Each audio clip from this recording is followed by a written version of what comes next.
El terremoto de Japón fue el más grande de los registrados en el país. Pero en los últimos 10 años ha habido terremotos igual de destructivos por todo el planeta. Los megaterremotos están entre las fuerzas más poderosas de la naturaleza. Compiten con la energía destructiva almacenada en un arsenal de bombas atómicas. Y golpean repentinamente, con violencia y sin previo aviso.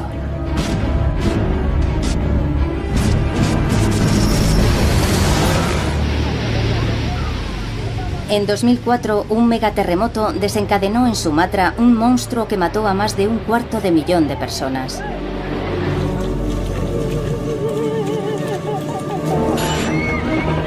En 2010, otro gran seísmo, esta vez en Chile. Este megaterremoto tenía la potencia de miles de bombas nucleares. Aceleró la rotación de la Tierra. Acortó la duración del día en un microsegundo y desplazó 3 metros una localidad entera. Muchos investigadores sospechan que el noroeste del Pacífico está ahora en el mismo punto de mira. 3 grandes ciudades: Vancouver en la Columbia Británica, Seattle en Washington y Portland en Oregón, y 10 millones de personas se sitúan justo en la zona de peligro. Algunos expertos pronostican una cifra de muertos comparable a la Segunda Guerra Mundial.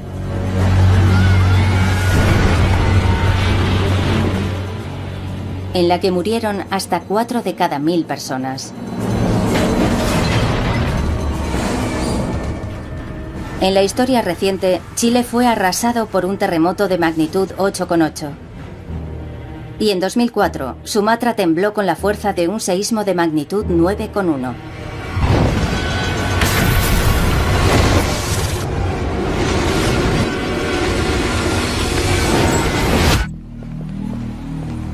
Los investigadores piensan que la amenaza de un megaterremoto es real.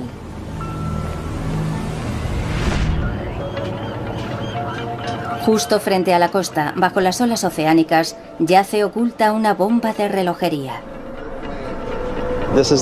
De aquí va a venir el terremoto. Está a una profundidad de unos 15 kilómetros bajo el suelo oceánico que está justo debajo. El geólogo marino Chris Goldfinger se acerca todo lo humanamente posible al lugar donde la Tierra empezará a abrirse. La zona de impacto del megaterremoto. Preferimos creer que la Tierra bajo nuestros pies es sólida. Pero fíjense bien. La corteza en realidad está formada por alrededor de una docena de placas que se desplazan, se extienden y friccionan entre sí a lo largo de las líneas de falla. Así es como se gestan los grandes terremotos. En Cascadia, una de las placas del Pacífico llamada Juan de Fuca converge con la norteamericana y se hunde por debajo de ella.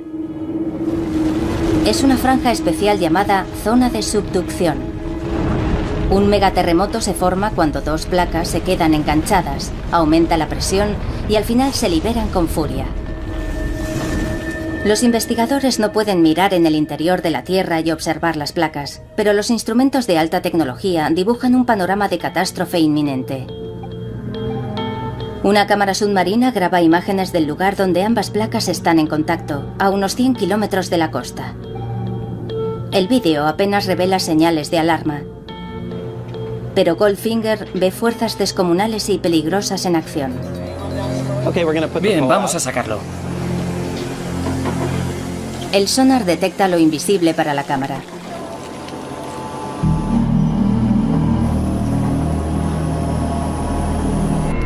Okay. About where that 20,000 mark is? Yeah, that'd be perfect. Si la falla es inofensiva, el lecho marino tiene un aspecto uniforme y tranquilo. Y eso indica que las placas se están deslizando una junto a otra sin impedimentos.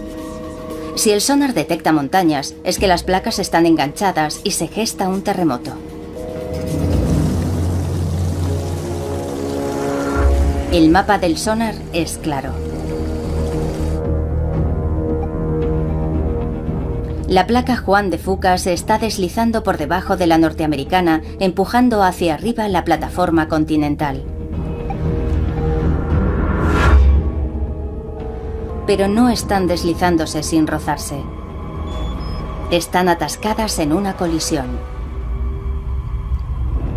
La placa norteamericana se está arqueando debido a la presión de la placa oceánica y en algún momento se liberará de repente con una tremenda sacudida. Un terremoto de subducción es el seísmo más impresionante que hay, porque las dimensiones del terremoto son proporcionales a la superficie que mueve mientras se produce. Y esa superficie es enorme. Mide unos 1000 kilómetros de largo y se extiende desde el sur de Canadá hasta el norte de California. Tiene al menos 50 kilómetros de ancho. Es tan grande como Irlanda. Una superficie tan extensa crea un terremoto colosal. La falla que lo origina es tan grande que los científicos la han llamado megasacudida. Aunque ya se han registrado otros con anterioridad, ninguno ha puesto en peligro una zona tan desarrollada como Cascadia. En los últimos tiempos no ha habido ningún megaterremoto en una gran ciudad. El mundo aún no ha visto tal grado de destrucción en una gran urbe.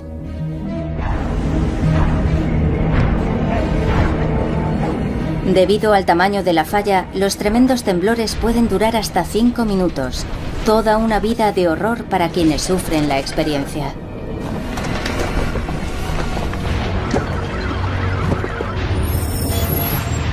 Los terremotos en zonas de subducción son diferentes porque tardan mucho más en romper debido a que la fractura abarca una extensa zona. La amenaza es siniestra y plantea una duda terrorífica. ¿Cuándo golpeará la megasacudida?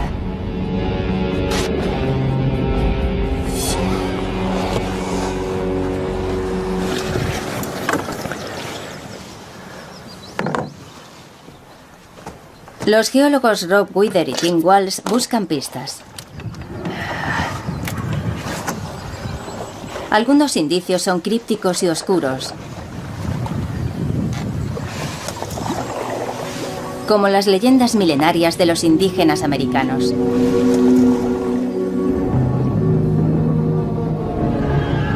Hablan de una batalla campal entre dos criaturas míticas, el ave del trueno y la ballena. Algunos interpretan que el ave del trueno representa una fuerte sacudida terrestre y la ballena, el mar. Estos relatos indígenas describen una batalla típica en la que el ave del trueno atrapa a la ballena y la suelta en la tierra. Para los geólogos, la violenta agitación representa un terremoto. Las leyendas también insinúan que la agitación hizo que el mar invadiera la tierra.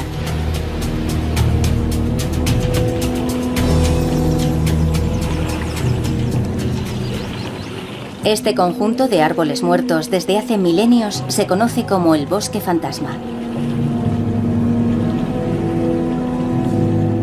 Un bosque petrificado que tiene una historia que contar.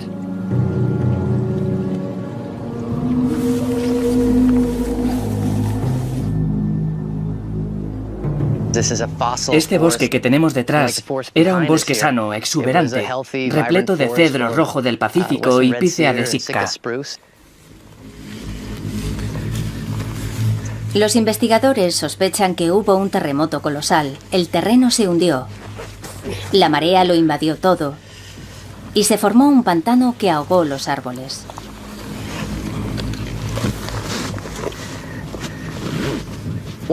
Al quedar sumergido, el bosque no pudo sobrevivir en agua salada y los árboles empezaron a morir. No es el único caso. En Alaska, un terremoto causó la muerte de un bosque en 1964. La sacudida de magnitud 9,2 fue de las mayores registradas en la historia. Hizo que la costa se hundiera y el mar invadiera el terreno, igual que en Cascadia. Sería una asombrosa coincidencia que le hubiera causado otra cosa que no fuera un gran terremoto, como los que hemos visto. La datación por carbono demuestra que el bosque fantasma se destruyó hacia el 1700, aunque la fecha definitiva la confirma otro hecho, acaecido al otro lado del mundo. En Japón. Y que también causó una gran inundación. El reciente tsunami de Japón no ha sido el primero en golpear el litoral japonés. Surgidas de la nada, unas olas gigantescas alcanzaron violentamente la costa. Ocurrió el 27 de enero de 1700, en la época en que murieron los árboles de Cascadia.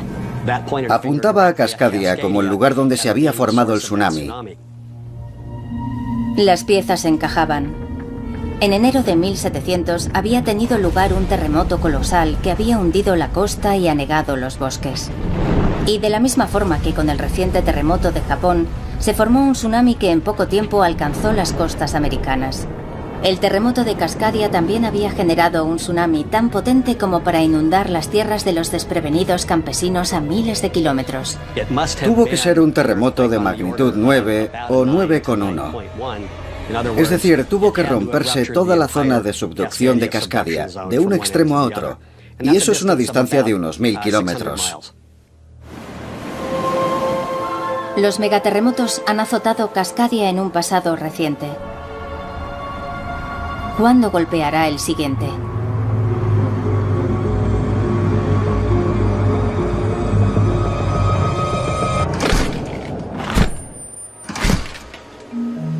En una fría cámara de la Universidad Estatal de Oregón, Chris Goldfinger busca pistas entre montones de tierra.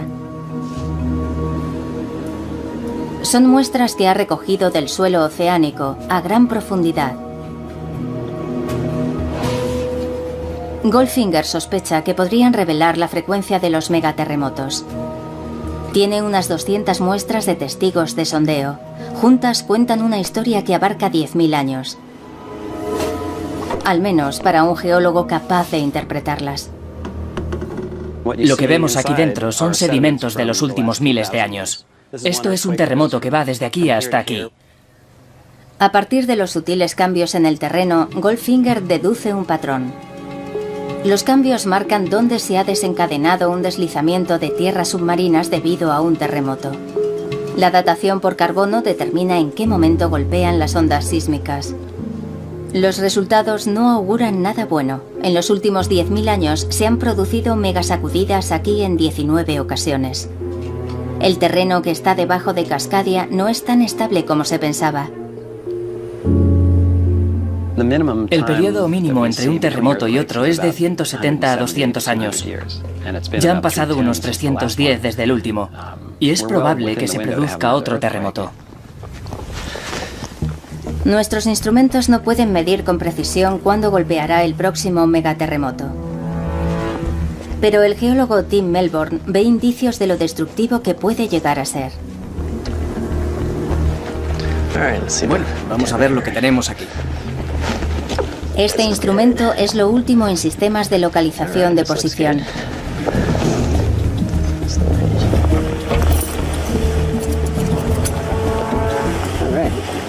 Están las 5 luces encendidas. El sistema GPS revela lo que no podemos ver ni sentir, y las lecturas son alarmantes. Aquí el terreno se está moviendo. Esta estación se mueve unos 2 centímetros por año, porque a medida que la placa Juan de Fuca se va deslizando por debajo del continente, arrastra a la placa norteamericana. El GPS emite una luz que indica una fuerza increíble. El movimiento varía, pero por término medio, la región está siendo empujada en dirección oeste a un ritmo de 4 centímetros al año. Es una distancia descomunal en términos geológicos. Desde que se produjo el último megaterremoto en 1700, Cascadia se ha desplazado hasta 12 metros. Y también vemos en el GPS que la línea de costa se mueve a mayor velocidad que el terreno que está más al interior, y eso hace que la placa norteamericana se abombe. Una franja de unos 1000 kilómetros se está comprimiendo. La corteza se está comprimiendo, como un muelle. Cuando la falla que provoca toda esa compresión rompe, se produce el terremoto, el muelle salta y todo sale disparado. La zona atrapada entre las placas se libera y de repente y sin avisar, un terreno del tamaño de Irlanda se levanta bruscamente más de 10 metros. Tanto la tierra como el agua del mar se estremecen y agitan con una furia colosal. Si hubiera un terremoto en Seattle y uno estuviera en el centro de la ciudad, se desplazaría entre 3 y 5 metros hacia el suroeste. Y si estuviera en la costa, se encontraría con que también se ha desplazado hacia el suroeste, pero entre 5 y 10 metros. El terreno que la falla había ido empujando hacia arriba a lo largo de 3 siglos se desplomaría. Lo que había subido, la costa, cae. Y lo que había bajado, al borde de la falla, sale disparado hacia arriba. El ecosistema se transforma cuando hay un terremoto. Las playas desaparecen bajo las olas. Las ciudades costeras que están más hacia el interior se encuentran con el océano a las puertas. Un bosque tras otro podrían dejar de existir. No hay incertidumbre. Este movimiento en vertical junto a la costa de los terremotos de la zona de subducción lo hemos visto en decenas de casos. Con la liberación de las placas, también es posible que se desencadene uno de los fenómenos más destructivos, el tsunami. Hace que toda el agua que está encima del fondo marino se levante de golpe y luego caiga por su propio peso y fluya hacia la Tierra y a través del Pacífico. El tsunami podría llegar a alcanzar los 15 metros de altura, lo suficiente para borrar del mapa localidades enteras.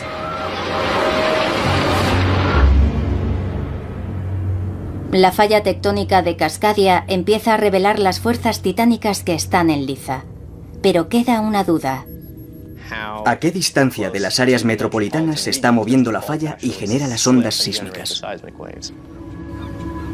Algo muy preocupante es que el megaterremoto se desencadene a menos de 150 kilómetros de Seattle, la ciudad más importante de la región.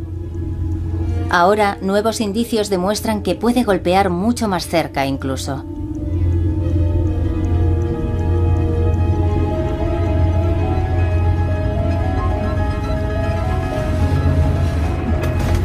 No lejos de Seattle, la falla está vibrando.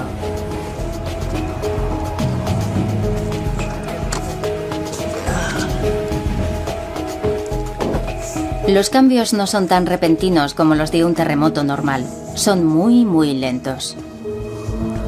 Esta falla que a todos nos preocupa tanto no es algo muerto e inanimado. En realidad es algo que está muy vivo. Unos 80 kilómetros hacia el interior desde la costa, las placas de Norteamérica y Juan de Fuca friccionan entre sí. Melbourne hace un seguimiento de los temblores en un instrumento subterráneo que registra los movimientos de la falla. Rex, hay que poner esto abajo, en la arena. Manténlo derecho y pégalo en el registrador de datos. Así podemos ver, minuto a minuto, dónde se está moviendo la falla de Cascadia y cuánto se ha desplazado en las últimas 12 horas. La falla no se mueve todos los días, sino a breves intervalos de 14 meses. Los cambios son los primeros movimientos sísmicos que los expertos han aprendido a predecir aquí. Y llegan como un reloj cada 14 meses. En el laboratorio de Melbourne, en la Universidad Central Washington, se vierten los datos de todos los instrumentos repartidos por el estado. Melbourne los analiza por 2 motivos: las señales de un episodio más grave y lo cerca que se sienten los temblores en Seattle. Cuando él y Rex Flake trazan el mapa de la zona donde se está moviendo la falla, el resultado no augura nada bueno. Sí, esta es por lo menos un 60% más grande. La zona de la falla atascada no se detiene en la costa de Cascadia, penetra en el continente, al menos en la región del estado de Washington, como mínimo unos 80 kilómetros. Las zonas atrapadas parecen extenderse mucho más tierra adentro de lo que se pensaba. Eso indica que se trata de un temblor mucho más potente, mucho más cercano a donde viven personas. En la práctica es el doble de ancho que la falla, y al duplicar el ancho, se duplica la cantidad de energía que libera la falla. Al duplicarse la energía liberada, se convierte en un terremoto de una potencia colosal. Quizá el mayor que pueda haber en todo el planeta. Y podría golpear mucho más cerca de Seattle de lo que puede nadie imaginar. y causar una destrucción masiva. Hablamos de algo que es decenas de miles de veces superior a cualquier terremoto que hayamos visto en energía liberada. Seattle debe prepararse para una catástrofe que no previeron quienes edificaron la ciudad. Pero no es la única ciudad que debe asimilar la funesta noticia. En medio del continente, en el corazón de América, podría estar gestándose otro gran terremoto.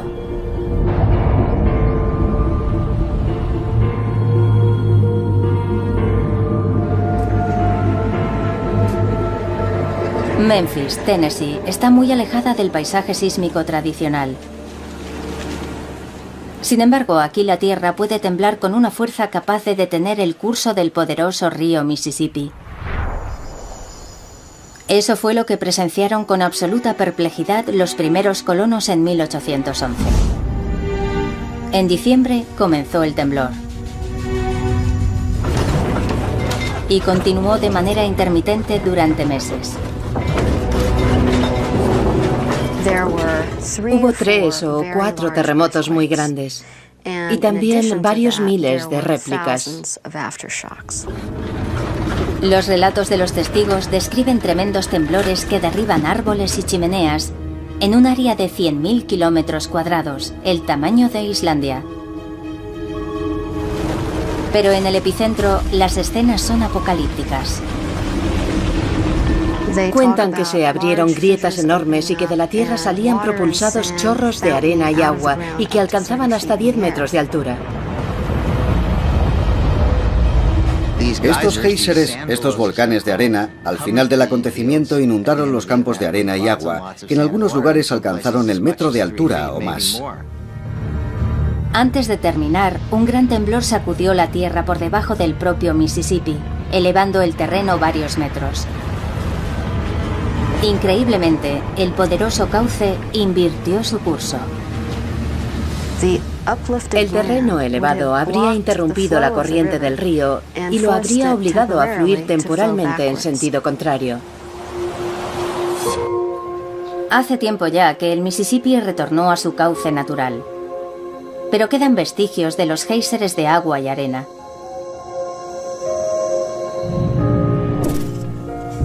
Las excavaciones de estos géiseres y la búsqueda de fallas ocultas ponen al descubierto lo que sucedió aquí y lo que puede ocurrir en Memphis.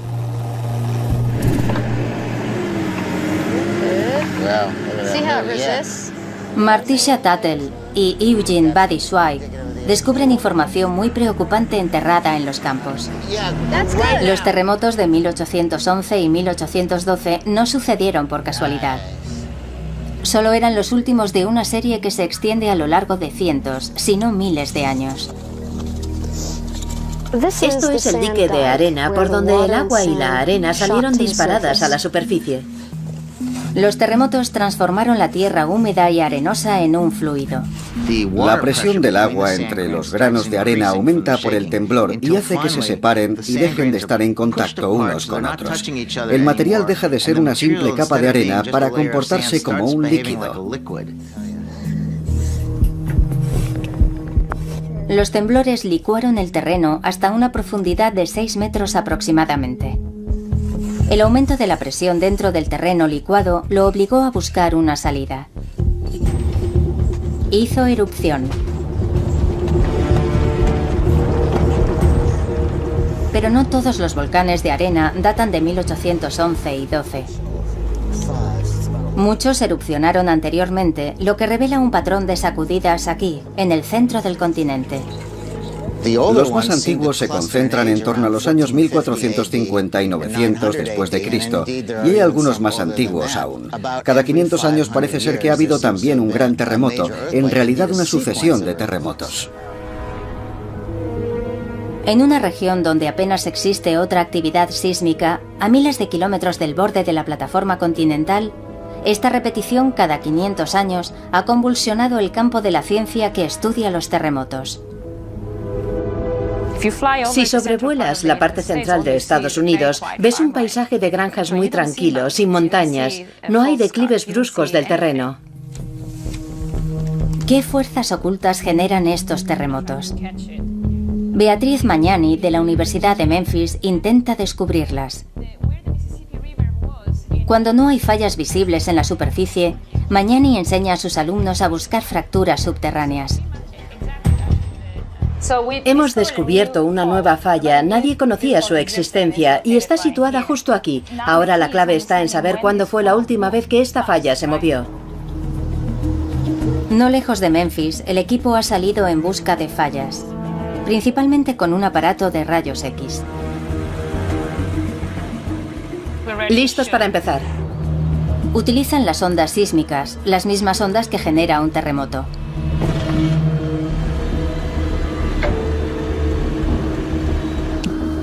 Las ondas rebotan contra el sedimento que hay abajo y retornan, y son recogidas por unos dispositivos de escucha llamados geófonos. Los datos registrados revelan la existencia no de una falla, sino de muchas. Nos encontramos con que hay múltiples fallas que están ocultas bajo los sedimentos del río Mississippi. Es un fenómeno fuera de lo común que los geólogos todavía se afanan en comprender. Como una alfombra gastada, el territorio continental norteamericano tiene una zona débil. Hace miles de millones de años, el continente empezó a fragmentarse. No prosperó, pero el desgarro nunca terminó de cerrarse y dejó una fisura. La grieta se sitúa ahora como una cicatriz en medio del continente y atravesando esta fisura encontramos enormes fallas. Se piensa que estas fallas se están reactivando ahora, 500 millones de años después. Los científicos aún no saben por qué las fallas se mueven y generan terremotos, pero cuando tiene lugar uno, puede desencadenar otro en las proximidades. Seguramente por eso, en lugar de haber un solo terremoto en 1811 y en 1812, en realidad hubo múltiples episodios, porque hay tantas fallas fragmentándose en esta zona que cuando una grande se rompe tiene que amoldarse a las demás. Los constructores de Memphis nunca lo supieron, pero habían edificado su ciudad muy cerca de un importante sistema de fallas.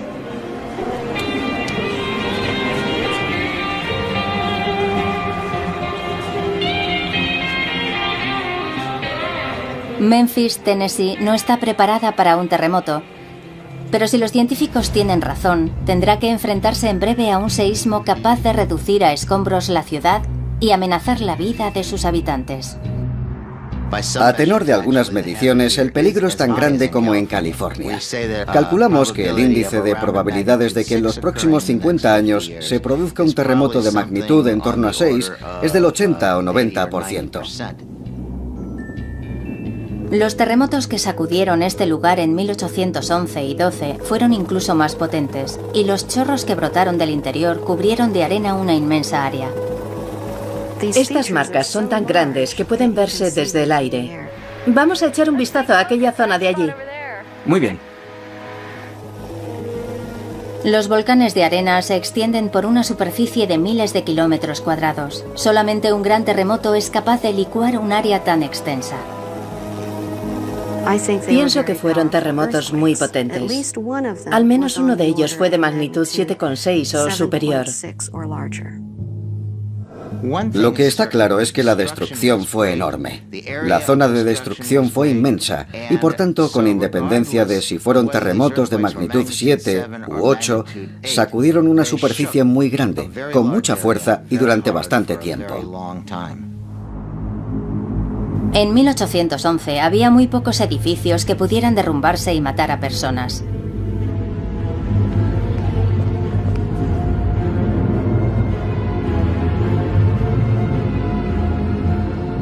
Pero hace muy poco hemos sido testigos de lo que puede suceder cuando un potente terremoto sacude una ciudad desprevenida.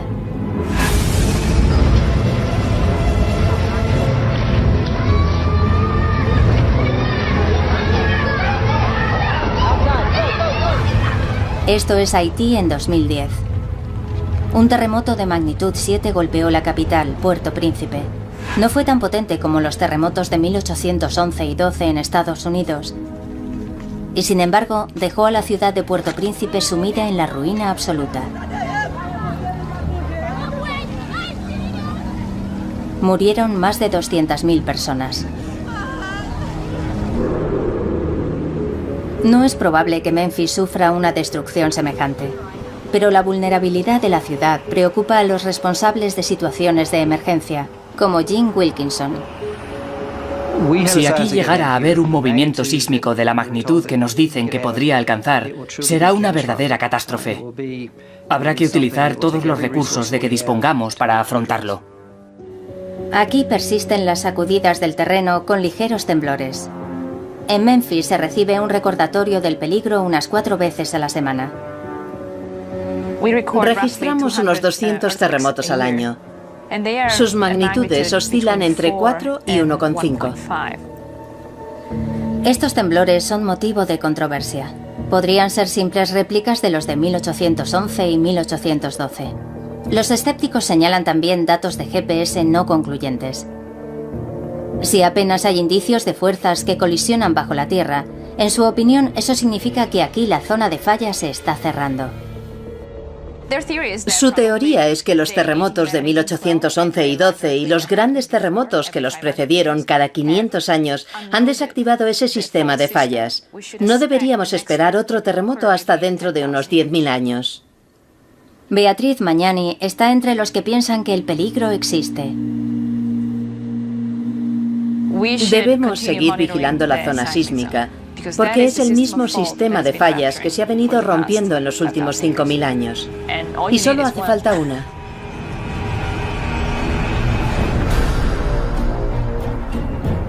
A las afueras de Memphis hay una falla oculta que podría comportarse como un muelle. Está a punto de saltar. Los terremotos ocurren prácticamente a diario. Sabemos por la historia que fueron episodios graves y muy destructivos y hay consenso sobre que el peligro es real.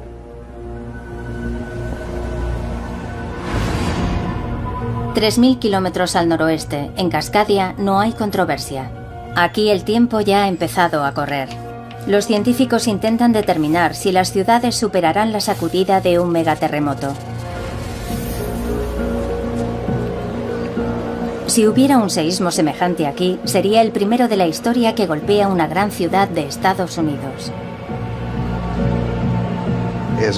Resulta que nunca hemos tenido un terremoto tan fuerte cerca de edificios tan altos.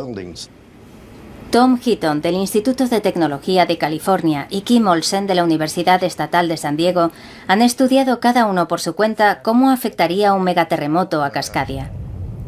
En el modelo tridimensional de Olsen, toda la región sufre una brusca agitación. Aparece coloreado de amarillo y verde. Es un fenómeno observado en muchos terremotos. El terreno se agita de un lado a otro muy deprisa.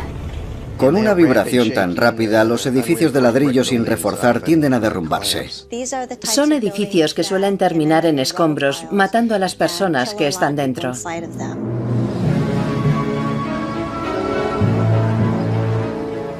Los distritos históricos de Cascadia están llenos de estructuras de ladrillo sin reforzar.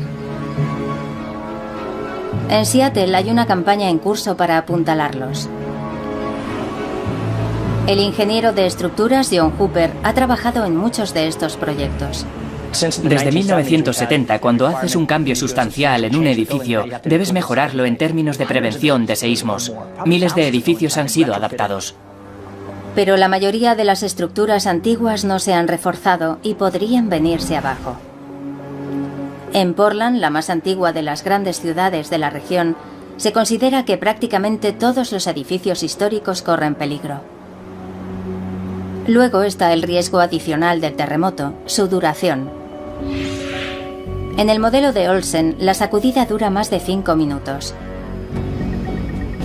Tantos temblores no solo harán que se derrumben los edificios de ladrillo, sino que además el terreno se licúe, las autopistas se resquebrajen y los puentes se vengan abajo. Ante una deformación permanente del terreno, los edificios o estructuras que hay encima pueden resultar gravemente dañados. Yumei Wang vigila las amenazas geológicas que se ciernen sobre Oregón. Cree que se producirá un megaterremoto en Cascadia que licuará el terreno a lo largo de los cauces fluviales, interrumpiendo el suministro de energía y combustible en todo el estado. Los tanques de almacenamiento de combustible probablemente vaciarán su vital contenido en el río y las líneas de alta tensión se caerán. Aquí el terreno podría agrietarse y separarse unos 8 metros arrastrando las torres.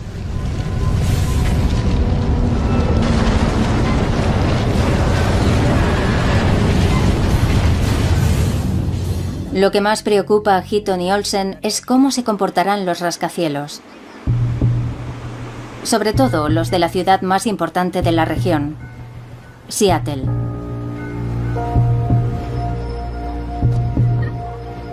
Los rascacielos se construyen para que sean flexibles, cualidad que debería permitirles mantenerse en pie tras un terremoto.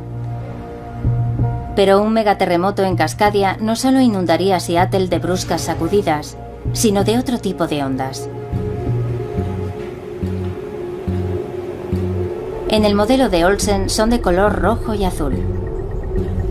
Se transfiere una gran cantidad de energía a las ondulaciones con una gran longitud de onda. Me refiero a las largas ondas con el movimiento de una montaña rusa. Estas ondas con gran longitud de onda hacen que el terreno se ondule, casi como olas oceánicas. La gente de la calle puede no percibir el peligro, pero los rascacielos comenzarán a balancearse bruscamente. Solo los grandes terremotos como el de magnitud 8,8 que golpeó Chile en 2010 generan esta clase de ondas.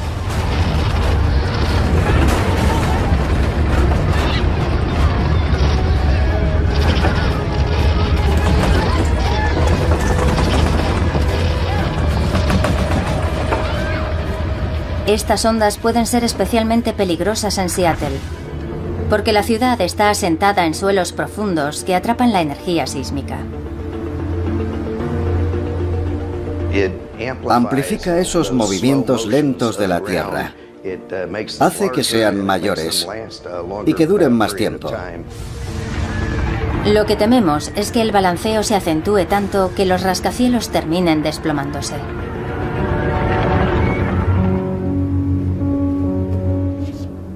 Tom Heaton ha hecho los cálculos una y otra vez, y sus conclusiones son preocupantes. Si la parte superior del edificio oscila más de unos 90 centímetros con respecto a su base, empezarán a verse algunos daños permanentes, y es posible que lo veamos derrumbarse. Heaton cree que hay muchos edificios de 10 o más plantas que peligran. John Hooper reconoce que algunos rascacielos podrían caer, pero asegura que no la mayoría. De la mayoría de los edificios, la gente saldrá ilesa, podrá escapar. Los que podrían verse afectados por un episodio así en Cascadia son menos de 10 en el horizonte urbano. Aún así, miles de personas viven y trabajan en estos edificios. Ellos y millones más podrían sufrir en breve una de las peores catástrofes naturales que han golpeado a Estados Unidos. El efecto no será solo en Seattle. Podría ir desde Vancouver, todo hacia el sur hasta el norte de California.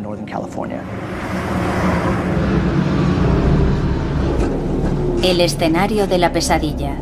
El terremoto estalla una tarde soleada entre semana, en pleno verano.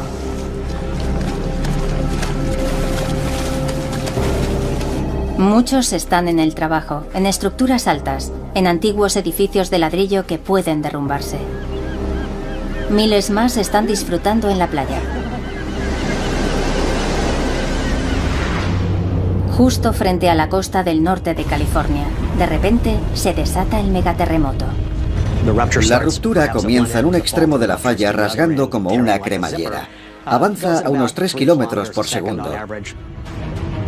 Al salir disparada hacia arriba, la placa norteamericana genera un tsunami. A 1000 kilómetros por hora, tardará 4 horas en alcanzar Hawái. Y 8 en inundar Japón. Se espera que allí la mayoría se haya desplazado a terrenos más elevados. En Norteamérica, lo que llega primero no es el tsunami, sino las potentes ondas sísmicas que atraviesan la Tierra a una velocidad de 11.000 kilómetros por hora. Ocurrirá sin previo aviso. La gente sabrá que el terremoto golpea cuando la Tierra empiece a temblar.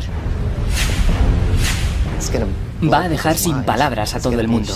La Tierra va a temblar con una fuerza que nadie ha sentido antes. Los puentes se vienen abajo. El suelo se hunde. En menos de 2 minutos, las primeras olas llegan a Portland, Oregón.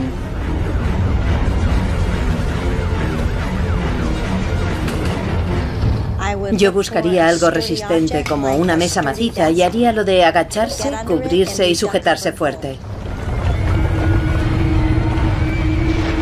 Las personas que estén en los edificios históricos de la ciudad no tendrán mucho tiempo. Cientos, si no miles, podrían verse atrapadas en ellos. En menos de 30 segundos, las primeras olas llegan a Seattle. La violenta sacudida no es sino el principio de lo que le espera a la mayor ciudad de Cascadia.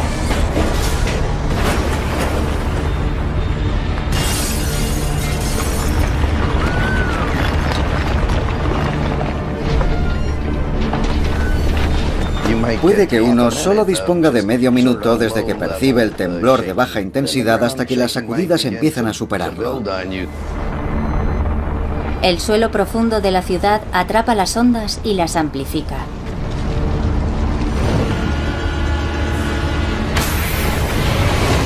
Si estás en un edificio alto, notas que empieza un tambaleo enérgico.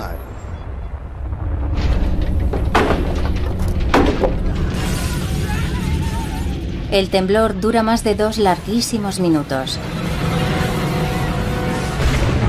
Se desencadenan incendios en toda la zona. Podría haber miles de corrimientos de tierra. A partir de los 3 minutos y medio, algunos rascacielos empiezan a sufrir daños catastróficos.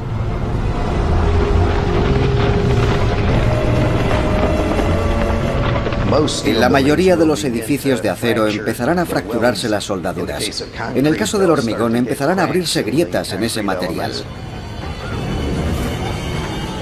Uno o más podrían desplomarse.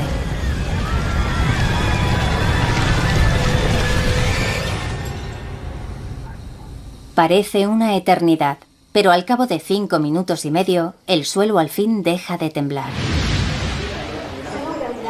Los supervivientes de las ciudades desalojan la zona. Acaban de sufrir uno de los fenómenos más violentos del planeta.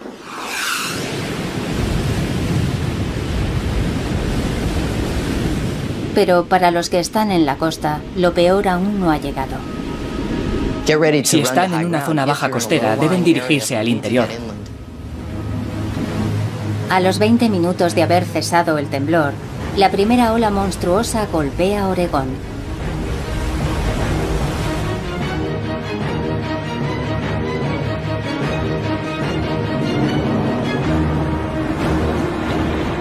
No es una simple ola.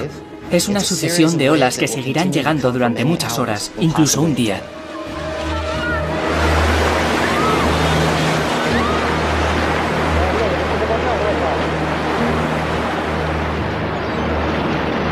Cuando termine, 3 grandes ciudades habrán quedado prácticamente aisladas y destrozadas.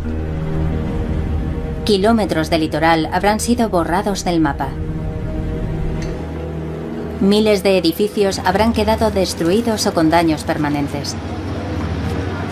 Más de 1 millón de personas se habrán quedado sin hogar. En Oregón habrán muerto hasta un total de 5.000 personas. Y pensamos que es un cálculo a la baja y que la cifra puede ser mayor.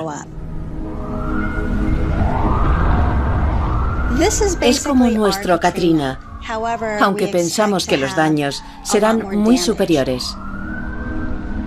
Con la planificación adecuada, los servicios de emergencia no tardarán en llegar a la zona. Los helicópteros traerán el combustible y los alimentos y medicamentos necesarios. Y poco a poco, la región volverá a la vida. Pero la clave para una pronta recuperación es la prevención. Entonces, con esta adaptación, lo que hace es conectar los suelos con las torres. Sí. Para que se mueva todo a la vez. Sí. Lo que ve aquí es el acero que hemos colocado. Hay múltiples técnicas de ingeniería estructural que se pueden aplicar para reforzar el edificio y evitar que se derrumbe. Cientos de personas trabajan en este laboratorio de la Universidad Estatal de Portland. Piensan que se hubiera derrumbado en un megaterremoto en Cascadia. Si se hace la adaptación adecuada, este edificio se comportará mucho mejor que un edificio normal. Estados Unidos es un país resistente. Después de sufrir catástrofes como la del Katrina o los atentados del World Trade Center, fuimos capaces de recuperarnos y después de un terremoto en Cascadia, sabremos recuperarnos. Hoy, un día cualquiera de verano, Cascadia es la imagen de la tranquilidad, completamente ajena al peligro que acecha en el fondo del mar y en las profundidades de sus majestuosos volcanes. Portland, Vancouver y Seattle están a salvo. Por ahora.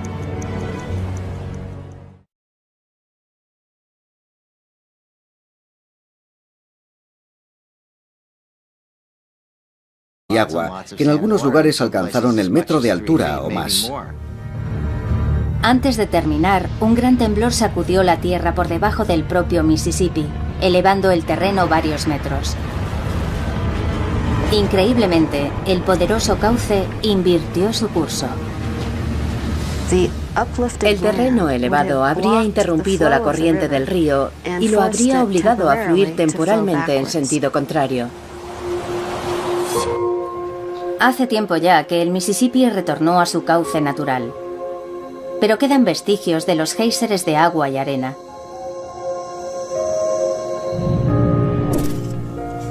Las excavaciones de estos géiseres y la búsqueda de fallas ocultas ponen al descubierto lo que sucedió aquí y lo que puede ocurrir en Memphis.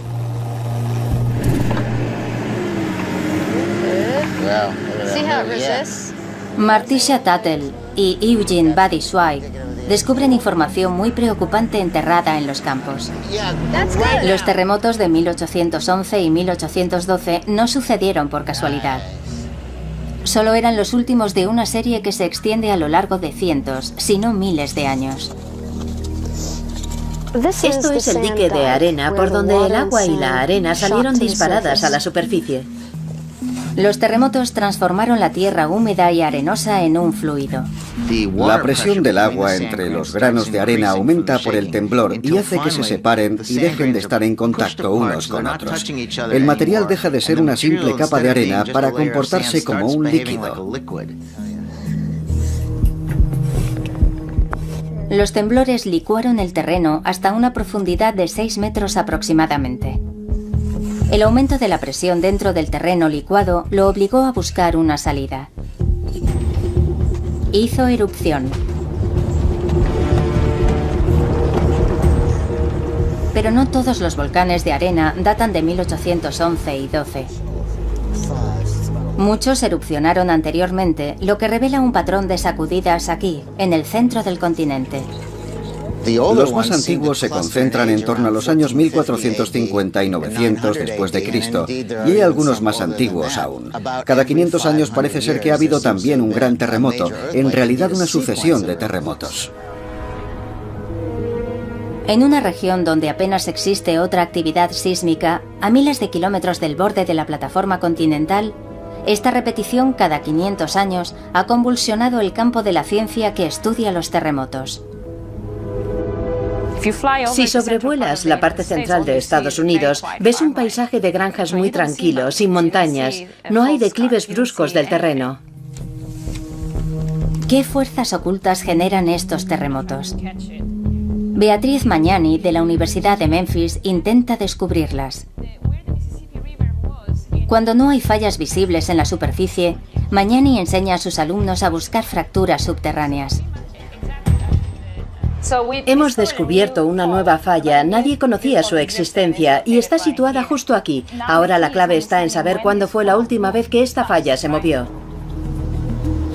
No lejos de Memphis, el equipo ha salido en busca de fallas, principalmente con un aparato de rayos X. Listos para empezar. Utilizan las ondas sísmicas, las mismas ondas que genera un terremoto.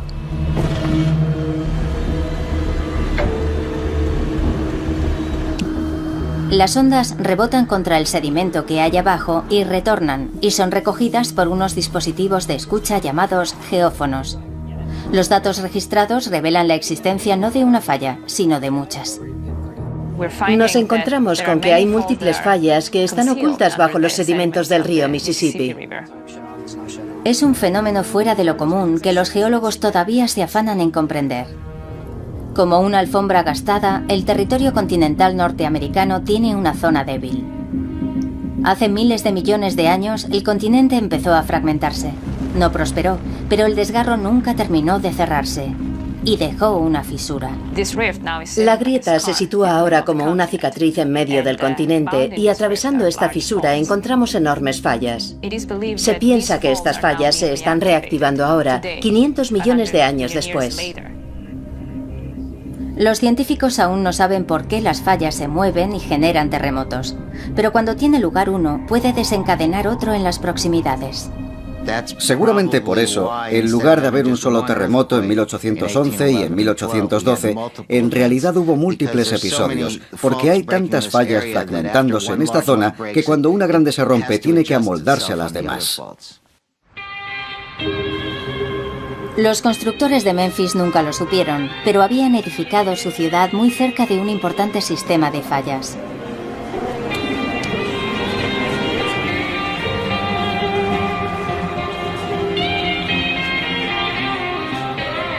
Memphis, Tennessee, no está preparada para un terremoto, pero si los científicos tienen razón, tendrá que enfrentarse en breve a un seísmo capaz de reducir a escombros la ciudad y amenazar la vida de sus habitantes.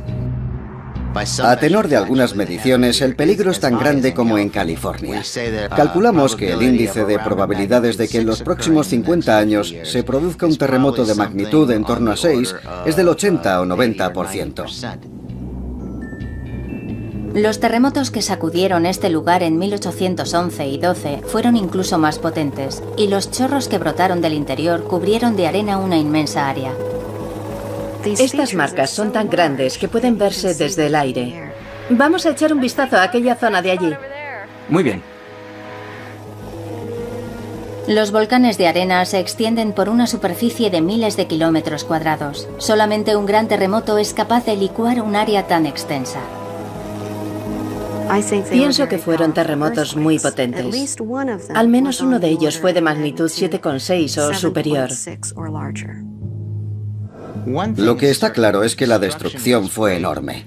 La zona de destrucción fue inmensa y por tanto, con independencia de si fueron terremotos de magnitud 7 u 8, sacudieron una superficie muy grande, con mucha fuerza y durante bastante tiempo. En 1811 había muy pocos edificios que pudieran derrumbarse y matar a personas.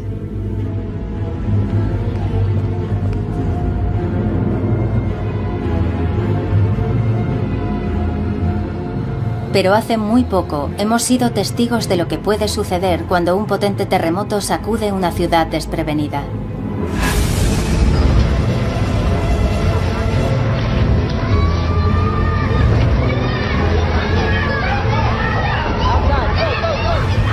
Esto es Haití en 2010.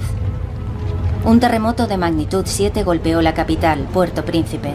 No fue tan potente como los terremotos de 1811 y 12 en Estados Unidos. Y sin embargo, dejó a la ciudad de Puerto Príncipe sumida en la ruina absoluta. Murieron más de 200.000 personas. No es probable que Memphis sufra una destrucción semejante, pero la vulnerabilidad de la ciudad preocupa a los responsables de situaciones de emergencia, como Jim Wilkinson.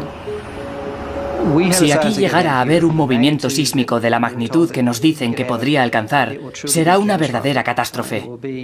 Habrá que utilizar todos los recursos de que dispongamos para afrontarlo. Aquí persisten las sacudidas del terreno con ligeros temblores. En Memphis se recibe un recordatorio del peligro unas 4 veces a la semana. Registramos unos 200 terremotos al año. Sus magnitudes oscilan entre 4 y 1,5. Estos temblores son motivo de controversia. Podrían ser simples réplicas de los de 1811 y 1812. Los escépticos señalan también datos de GPS no concluyentes. Si apenas hay indicios de fuerzas que colisionan bajo la Tierra, En su opinión, eso significa que aquí la zona de falla se está cerrando. Su teoría es que los terremotos de 1811 y 12 y los grandes terremotos que los precedieron cada 500 años han desactivado ese sistema de fallas. No deberíamos esperar otro terremoto hasta dentro de unos 10.000 años. Beatriz Magnani está entre los que piensan que el peligro existe. Debemos seguir vigilando la zona sísmica, porque es el mismo sistema de fallas que se ha venido rompiendo en los últimos 5.000 años. Y solo hace falta una.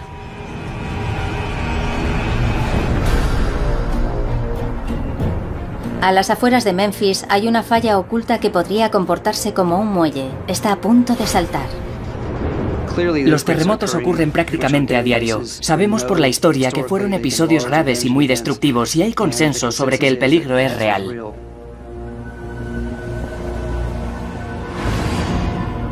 $3.000 kilómetros al noroeste, en Cascadia, no hay controversia.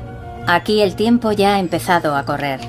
Los científicos intentan determinar si las ciudades superarán la sacudida de un megaterremoto. Si hubiera un seísmo semejante aquí, sería el primero de la historia que golpea una gran ciudad de Estados Unidos. Resulta que nunca hemos tenido un terremoto tan fuerte cerca de edificios tan altos. Tom Heaton, del Instituto de Tecnología de California, y Kim Olsen, de la Universidad Estatal de San Diego, han estudiado cada uno por su cuenta cómo afectaría un megaterremoto a Cascadia. En el modelo tridimensional de Olsen, toda la región sufre una brusca agitación. Aparece coloreado de amarillo y verde. Es un fenómeno observado en muchos terremotos. El terreno se agita de un lado a otro muy deprisa. Con una vibración tan rápida, los edificios de ladrillo sin reforzar tienden a derrumbarse. Son edificios que suelen terminar en escombros, matando a las personas que están dentro.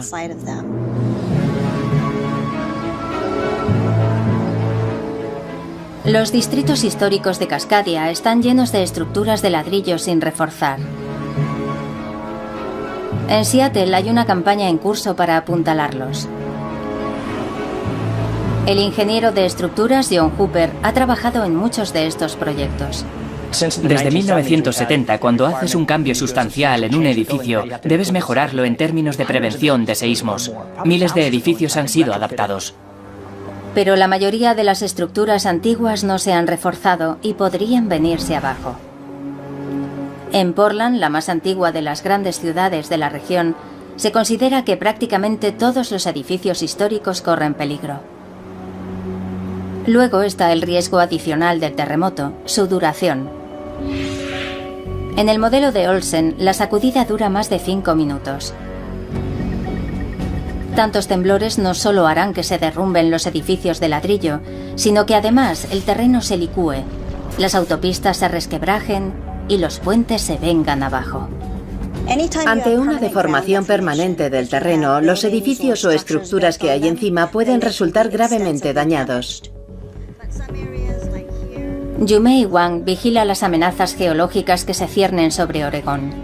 Cree que se producirá un megaterremoto en Cascadia que licuará el terreno a lo largo de los cauces fluviales, interrumpiendo el suministro de energía y combustible en todo el estado. Los tanques de almacenamiento de combustible probablemente vaciarán su vital contenido en el río y las líneas de alta tensión se caerán. Aquí el terreno podría agrietarse y separarse unos 8 metros arrastrando las torres.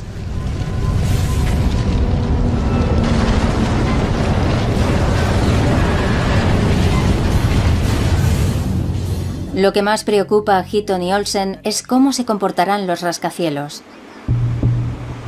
Sobre todo los de la ciudad más importante de la región, Seattle.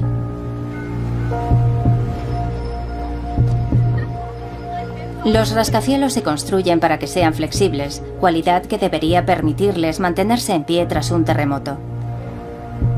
Pero un megaterremoto en Cascadia no solo inundaría Seattle de bruscas sacudidas, sino de otro tipo de ondas. En el modelo de Olsen son de color rojo y azul. Se transfiere una gran cantidad de energía a las ondulaciones con una gran longitud de onda. Me refiero a las largas ondas con el movimiento de una montaña rusa. Estas ondas, con gran longitud de onda, hacen que el terreno se ondule, casi como olas oceánicas. La gente de la calle puede no percibir el peligro, pero los rascacielos comenzarán a balancearse bruscamente. Solo los grandes terremotos, como el de magnitud 8,8 que golpeó Chile en 2010, generan esta clase de ondas.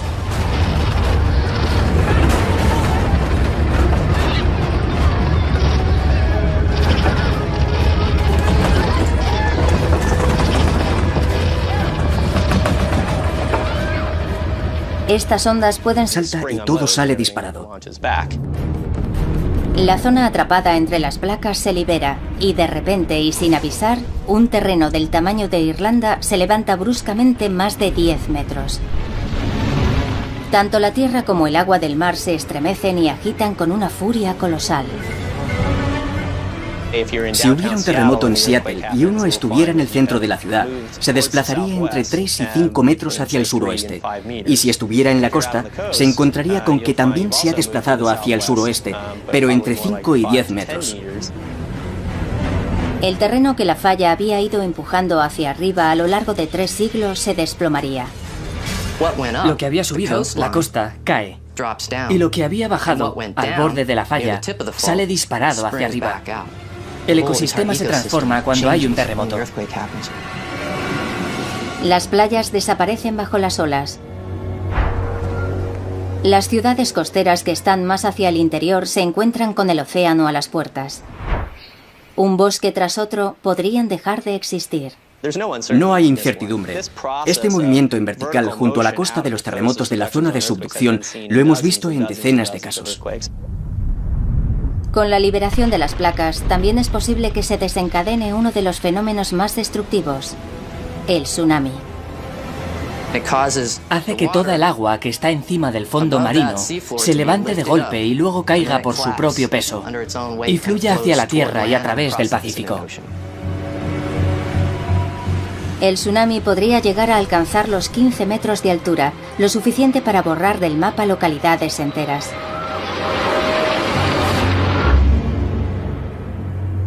La falla tectónica de Cascadia empieza a revelar las fuerzas titánicas que están en liza.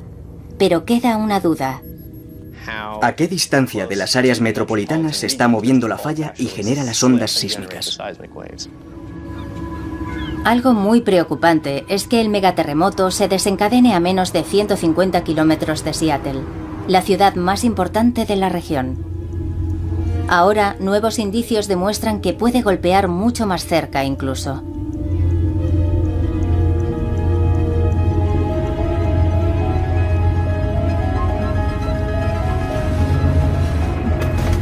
No lejos de Seattle, la falla está vibrando.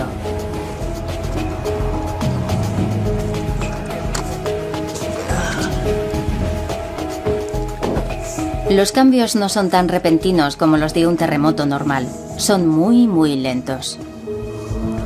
Esta falla que a todos nos preocupa tanto no es algo muerto e inanimado. En realidad es algo que está muy vivo.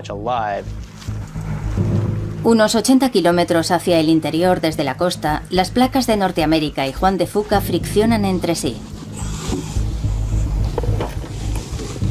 Melbourne hace un seguimiento de los temblores en un instrumento subterráneo que registra los movimientos de la falla. Rex, hay que poner esto abajo, en la arena.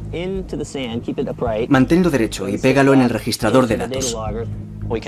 Así podemos ver, minuto a minuto, dónde se está moviendo la falla de Cascadia y cuánto se ha desplazado en las últimas 12 horas. La falla no se mueve todos los días, sino a breves intervalos de 14 meses. Los cambios son los primeros movimientos sísmicos que los expertos han aprendido a predecir aquí. Y llegan como un reloj cada 14 meses. En el laboratorio de Melbourne, en la Universidad Central Washington, se vierten los datos de todos los instrumentos repartidos por el estado. Melbourne los analiza por dos motivos: las señales de un episodio más grave y lo cerca que se sienten los temblores en Seattle. Cuando él y Rex Flake trazan el mapa de la zona donde se está moviendo la falla, el resultado no augura nada bueno. Sí, esta es por lo menos un 60% más grande. La zona de la falla atascada no se detiene en la costa de Cascadia, penetra en el continente, al menos en la región del estado de Washington, como mínimo unos 80 kilómetros. Las zonas atrapadas parecen extenderse mucho más tierra adentro de lo que se pensaba. Eso indica que se trata de un temblor mucho más potente, mucho más cercano a donde viven personas. En la práctica es el doble de ancho que la falla, y al duplicar el ancho, se duplica la cantidad de energía que libera la falla. Al duplicarse la energía liberada, se convierte en un terremoto de una potencia colosal. Quizá el mayor que pueda haber en todo el planeta.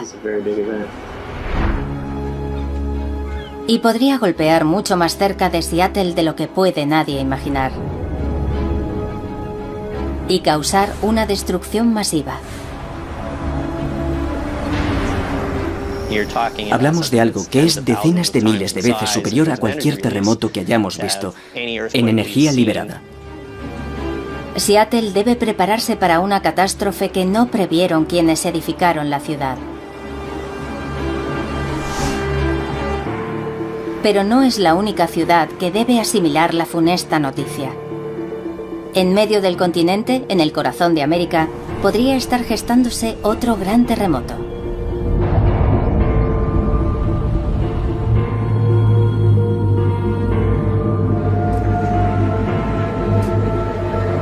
Memphis, Tennessee, está muy alejada del paisaje sísmico tradicional. Sin embargo, aquí la tierra puede temblar con una fuerza capaz de detener el curso del poderoso río Mississippi. Eso fue lo que presenciaron con absoluta perplejidad los primeros colonos en 1811. En diciembre comenzó el temblor. Y continuó de manera intermitente durante meses. Hubo 3 o 4 terremotos muy grandes y también varios miles de réplicas. Los relatos de los testigos describen tremendos temblores que derriban árboles y chimeneas en un área de 100.000 kilómetros cuadrados, el tamaño de Islandia. Pero en el epicentro, las escenas son apocalípticas. Cuentan que se abrieron grietas enormes y que de la tierra salían propulsados chorros de arena y agua y que alcanzaban hasta 10 metros de altura. Estos géiseres, estos volcanes de arena, al final del acontecimiento inundaron los campos de arena. Los geólogos Rob Wither y Tim Walsh buscan pistas. Algunos indicios son crípticos y oscuros, como las leyendas milenarias de los indígenas americanos.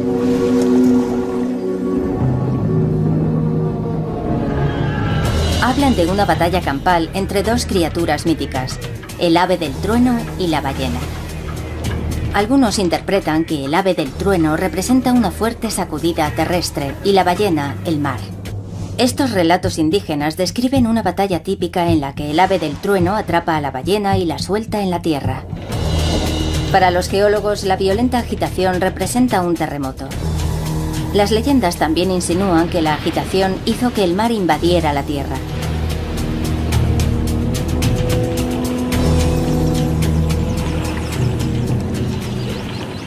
Este conjunto de árboles muertos desde hace milenios se conoce como el bosque fantasma. Un bosque petrificado que tiene una historia que contar.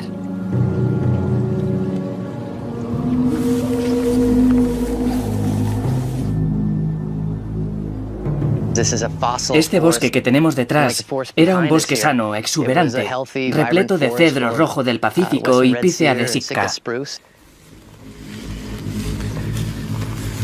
Los investigadores sospechan que hubo un terremoto colosal. El terreno se hundió.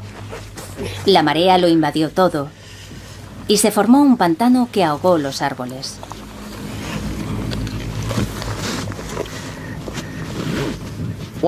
Al quedar sumergido, el bosque no pudo sobrevivir en agua salada y los árboles empezaron a morir.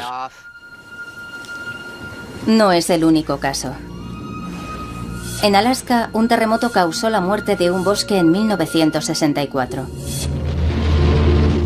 La sacudida de magnitud 9,2 fue de las mayores registradas en la historia. Hizo que la costa se hundiera y el mar invadiera el terreno, igual que en Cascadia. Sería una asombrosa coincidencia que le hubiera causado otra cosa que no fuera un gran terremoto, como los que hemos visto. La datación por carbono demuestra que el bosque fantasma se destruyó hacia el 1700, aunque la fecha definitiva la confirma otro hecho, acaecido al otro lado del mundo. En Japón. Y que también causó una gran inundación. El reciente tsunami de Japón no ha sido el primero en golpear el litoral japonés. Surgidas de la nada, unas olas gigantescas alcanzaron violentamente la costa. Ocurrió el 27 de enero de 1700, en la época en que murieron los árboles de Cascadia. Apuntaba a Cascadia como el lugar donde se había formado el tsunami. Las piezas encajaban. En enero de 1700 había tenido lugar un terremoto colosal que había hundido la costa y anegado los bosques. Y de la misma forma que con el reciente terremoto de Japón, se formó un tsunami que en poco tiempo alcanzó las costas americanas. El terremoto de Cascadia también había generado un tsunami tan potente como para inundar las tierras de los desprevenidos campesinos a miles de kilómetros. Tuvo que ser un terremoto de magnitud 9 o 9,1. Es decir, tuvo que romperse toda la zona de subducción de Cascadia, de un extremo a otro, y eso es una distancia de unos 1000 kilómetros. Los megaterremotos han azotado Cascadia en un pasado reciente. ¿Cuándo golpeará el siguiente?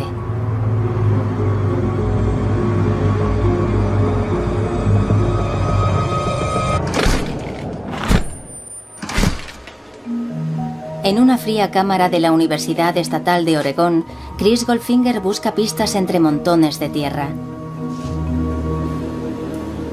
Son muestras que ha recogido del suelo oceánico a gran profundidad. Goldfinger sospecha que podrían revelar la frecuencia de los megaterremotos. Tiene unas 200 muestras de testigos de sondeo. Juntas cuentan una historia que abarca 10.000 años. Al menos para un geólogo capaz de interpretarlas. Lo que vemos aquí dentro son sedimentos de los últimos miles de años. Esto es un terremoto que va desde aquí hasta aquí.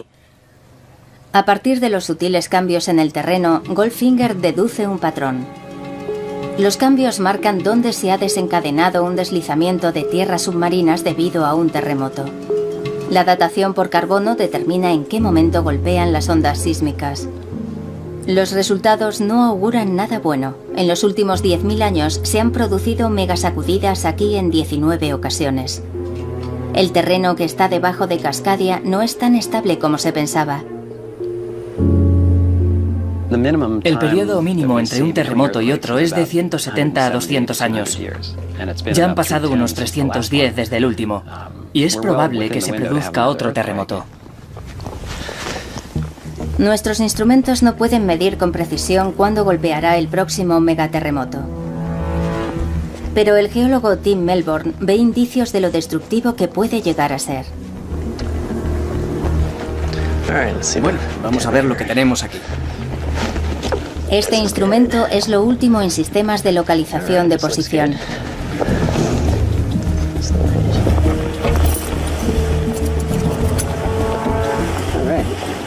Están las 5 luces encendidas. El sistema GPS revela lo que no podemos ver ni sentir, y las lecturas son alarmantes. Aquí el terreno se está moviendo. Esta estación se mueve unos 2 centímetros por año, porque a medida que la placa Juan de Fuca se va deslizando por debajo del continente, arrastra a la placa norteamericana. El GPS emite una luz que indica una fuerza increíble. El movimiento varía, pero por término medio, la región está siendo empujada en dirección oeste a un ritmo de 4 centímetros al año. Es una distancia descomunal en términos geológicos. Desde que se produjo el último megaterremoto en 1700, Cascadia se ha desplazado hasta 12 metros. Y también vemos en el GPS que la línea de costa se mueve a mayor velocidad que el terreno que está más al interior, y eso hace que la placa norteamericana se abombe. Una franja de unos 1000 kilómetros se está comprimiendo. La corteza se está comprimiendo como un muelle. Cuando la falla que provoca toda esa compresión rompe, se produce el terremoto. El muelle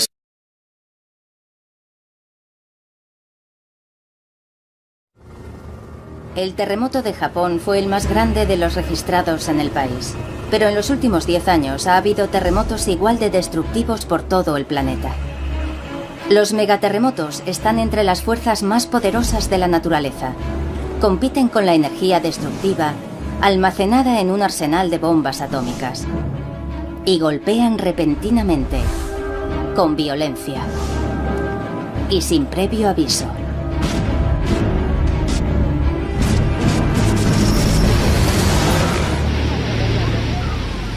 En 2004, un megaterremoto desencadenó en Sumatra un monstruo que mató a más de 250.000 de personas.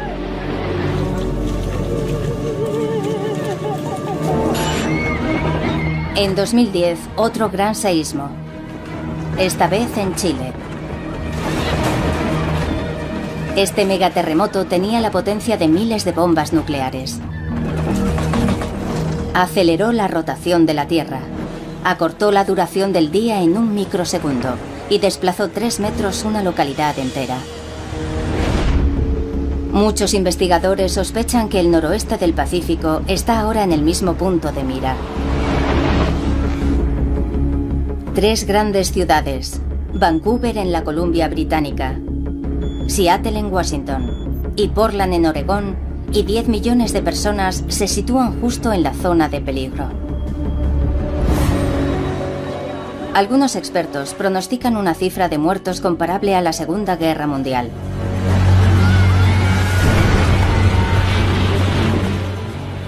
En la que murieron hasta 4 de cada 1000 personas.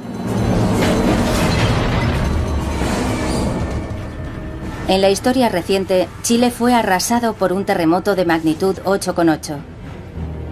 Y en 2004, Sumatra tembló con la fuerza de un seísmo de magnitud 9,1.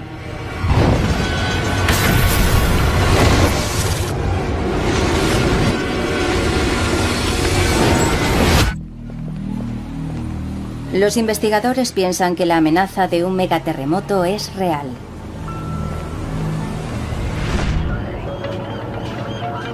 Justo frente a la costa, bajo las olas oceánicas, yace oculta una bomba de relojería.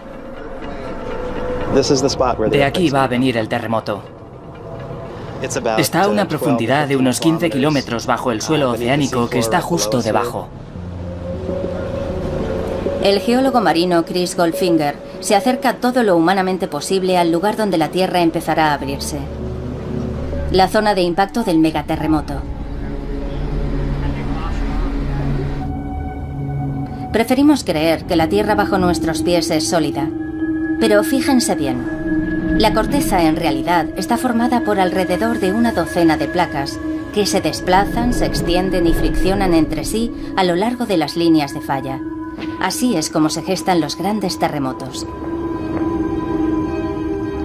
En Cascadia, una de las placas del Pacífico llamada Juan de Fuca converge con la norteamericana y se hunde por debajo de ella. Es una franja especial llamada zona de subducción. Un megaterremoto se forma cuando 2 placas se quedan enganchadas, aumenta la presión y al final se liberan con furia. Los investigadores no pueden mirar en el interior de la Tierra y observar las placas, pero los instrumentos de alta tecnología dibujan un panorama de catástrofe inminente. Una cámara submarina graba imágenes del lugar donde ambas placas están en contacto, a unos 100 kilómetros de la costa. El vídeo apenas revela señales de alarma, pero Goldfinger ve fuerzas descomunales y peligrosas en acción. Bien, vamos a sacarlo. El sonar detecta lo invisible para la cámara.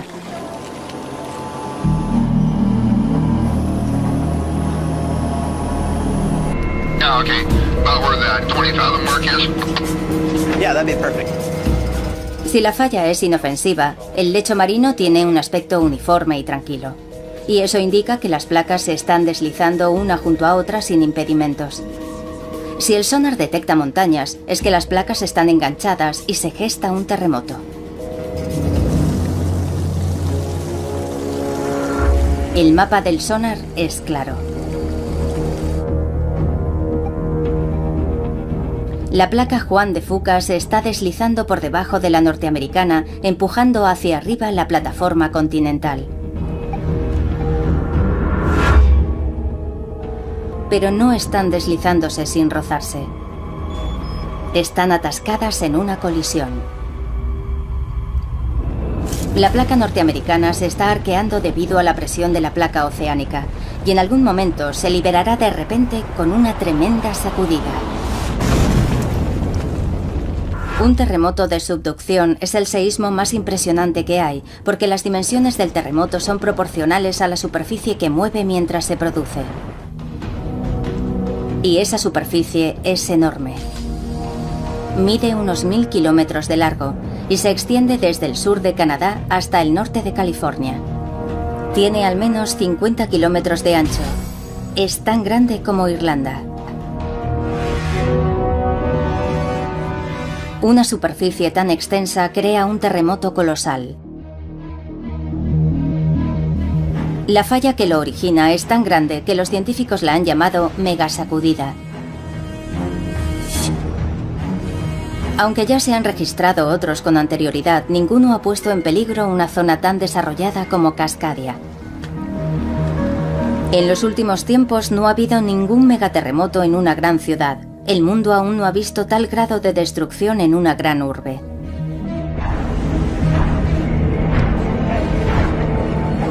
Debido al tamaño de la falla, los tremendos temblores pueden durar hasta 5 minutos. Toda una vida de horror para quienes sufren la experiencia.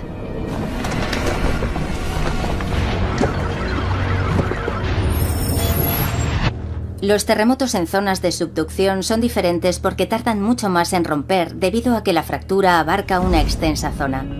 La amenaza es siniestra y plantea una duda terrorífica. ¿Cuándo golpeará la megasacudida?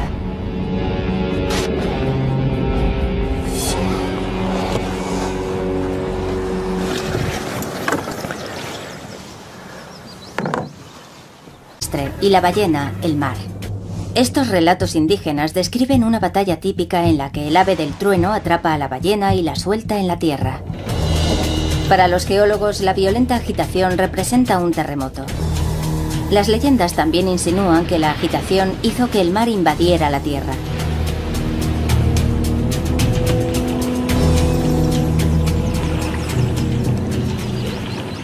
Este conjunto de árboles muertos desde hace milenios se conoce como el bosque fantasma. Un bosque petrificado que tiene una historia que contar.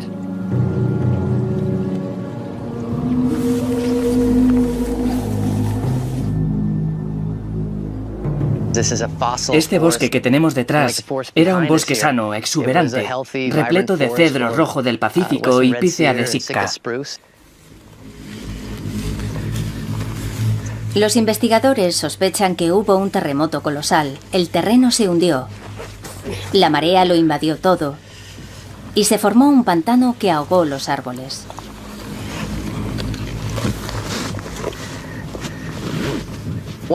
Al quedar sumergido, el bosque no pudo sobrevivir en agua salada y los árboles empezaron a morir.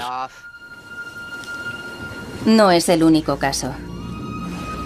En Alaska, un terremoto causó la muerte de un bosque en 1964. La sacudida de magnitud 9,2 fue de las mayores registradas en la historia. Hizo que la costa se hundiera y el mar invadiera el terreno, igual que en Cascadia.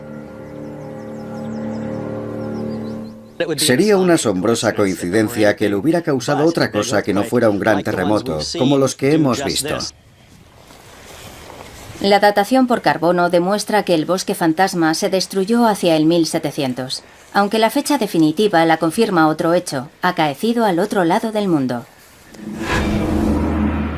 en Japón, y que también causó una gran inundación. El reciente tsunami de Japón no ha sido el primero en golpear el litoral japonés. Surgidas de la nada, unas olas gigantescas alcanzaron violentamente la costa. Ocurrió el 27 de enero de 1700, en la época en que murieron los árboles de Cascadia. Apuntaba a Cascadia como el lugar donde se había formado el tsunami. Las piezas encajaban.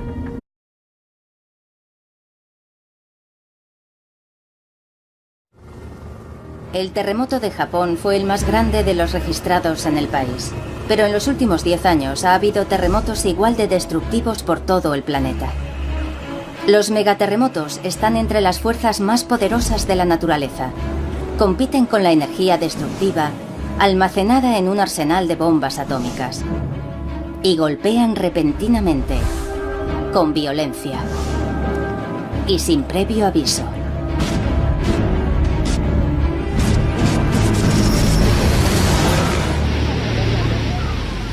En 2004, un megaterremoto desencadenó en Sumatra un monstruo que mató a más de 250.000 de personas.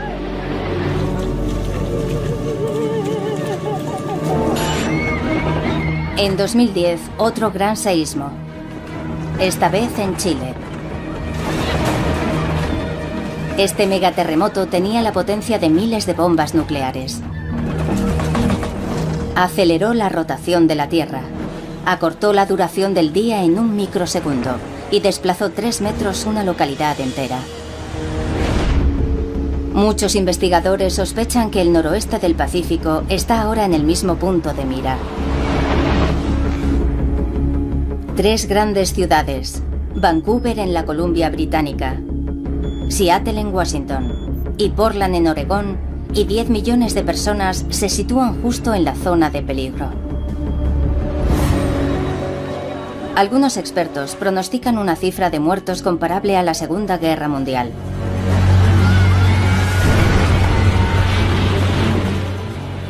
En la que murieron hasta 4 de cada 1000 personas. En la historia reciente, Chile fue arrasado por un terremoto de magnitud 8,8. Y en 2004, Sumatra tembló con la fuerza de un seísmo de magnitud 9,1.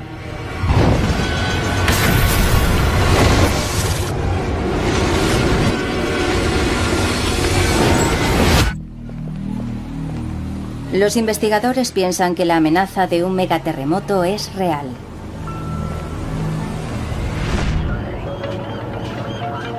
Justo frente a la costa, bajo las olas oceánicas, yace oculta una bomba de relojería. La placa norteamericana se está arqueando debido a la presión de la placa oceánica y en algún momento se liberará de repente con una tremenda sacudida. Un terremoto de subducción es el seísmo más impresionante que hay, porque las dimensiones del terremoto son proporcionales a la superficie que mueve mientras se produce. Y esa superficie es enorme. Mide unos 1000 kilómetros de largo y se extiende desde el sur de Canadá hasta el norte de California. Tiene al menos 50 kilómetros de ancho. Es tan grande como Irlanda. Una superficie tan extensa crea un terremoto colosal. La falla que lo origina es tan grande que los científicos la han llamado megasacudida. Aunque ya se han registrado otros con anterioridad, ninguno ha puesto en peligro una zona tan desarrollada como Cascadia. En los últimos tiempos no ha habido ningún megaterremoto en una gran ciudad. El mundo aún no ha visto tal grado de destrucción en una gran urbe.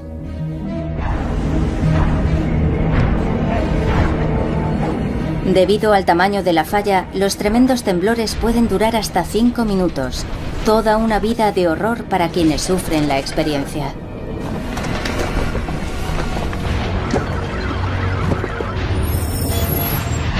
Los terremotos en zonas de subducción son diferentes porque tardan mucho más en romper debido a que la fractura abarca una extensa zona.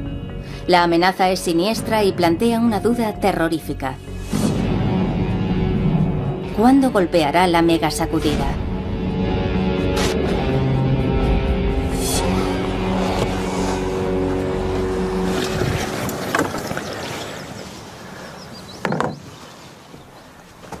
Los geólogos Rob Wither y Tim Walsh buscan pistas. Algunos indicios son crípticos y oscuros,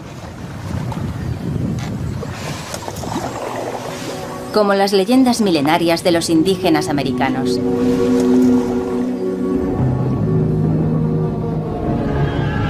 Hablan de una batalla campal entre dos criaturas míticas, el ave del trueno y la ballena.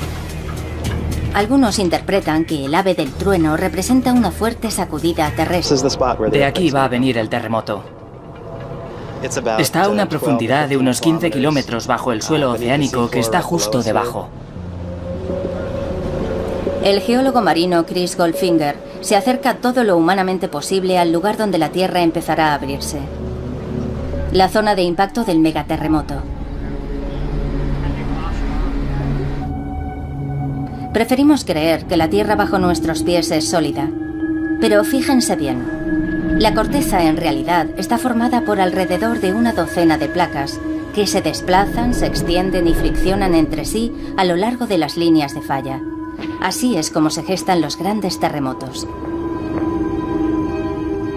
En Cascadia, una de las placas del Pacífico llamada Juan de Fuca converge con la norteamericana y se hunde por debajo de ella. Es una franja especial llamada zona de subducción.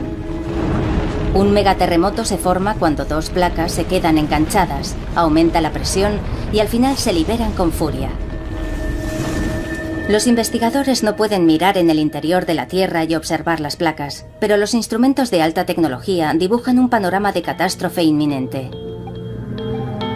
Una cámara submarina graba imágenes del lugar donde ambas placas están en contacto, a unos 100 kilómetros de la costa. El vídeo apenas revela señales de alarma, pero Goldfinger ve fuerzas descomunales y peligrosas en acción. Bien, vamos a sacarlo. El sonar detecta lo invisible para la cámara.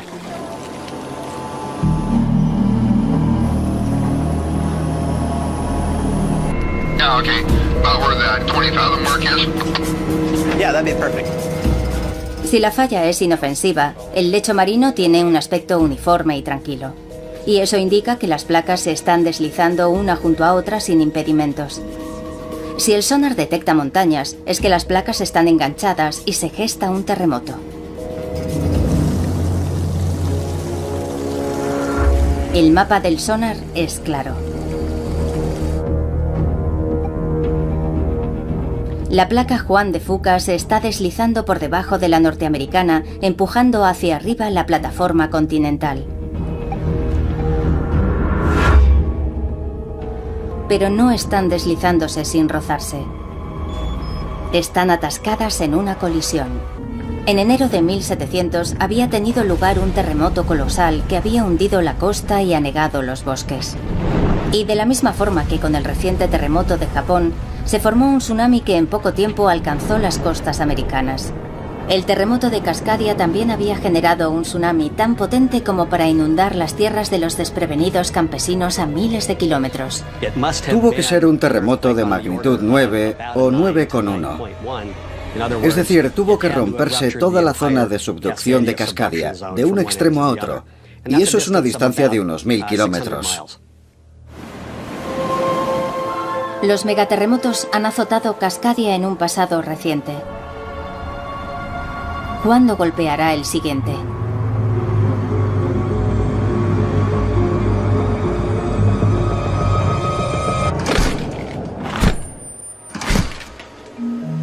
En una fría cámara de la Universidad Estatal de Oregón, Chris Goldfinger busca pistas entre montones de tierra. Son muestras que ha recogido del suelo oceánico a gran profundidad. Goldfinger sospecha que podrían revelar la frecuencia de los megaterremotos. Tiene unas 200 muestras de testigos de sondeo. Juntas cuentan una historia que abarca 10.000 años. Al menos para un geólogo capaz de interpretarlas. Lo que vemos aquí dentro son sedimentos de los últimos miles de años. Esto es un terremoto que va desde aquí hasta aquí. A partir de los sutiles cambios en el terreno, Goldfinger deduce un patrón. Los cambios marcan dónde se ha desencadenado un deslizamiento de tierras submarinas debido a un terremoto. La datación por carbono determina en qué momento golpean las ondas sísmicas. Los resultados no auguran nada bueno. En los últimos 10.000 años se han producido megasacudidas aquí en 19 ocasiones. El terreno que está debajo de Cascadia no es tan estable como se pensaba. El periodo mínimo entre un terremoto y otro es de 170 a 200 años. Ya han pasado unos 310 desde el último, y es probable que se produzca otro terremoto. Nuestros instrumentos no pueden medir con precisión cuándo golpeará el próximo megaterremoto. Pero el geólogo Tim Melbourne ve indicios de lo destructivo que puede llegar a ser.